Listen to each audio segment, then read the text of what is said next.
সংশোধিত নারী ও শিশু নির্যাতন দমন আইনে বিয়ের প্রলোভনে ধর্ষণের সাজা ৭ বছর করা হয়েছে বলে জানিয়েছেন প্রধান উপদেষ্টার প্রেস সচিব শফিকুল আলম।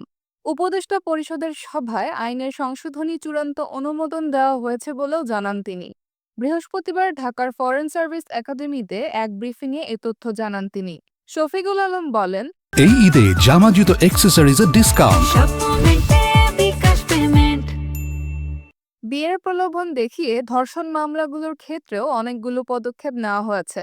সেই ক্ষেত্রে আগের আইন থেকে একটু নতুন সেকশন নিয়ে এসে আইনে সর্বোচ্চ শাস্তি ৭ বছর করা হয়।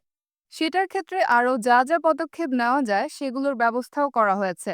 তিনি বলেন, উপদেষ্টা পরিষদে নারী ও শিশু নির্যাতন আইনের সংশোধনী পাশ হয়েছে।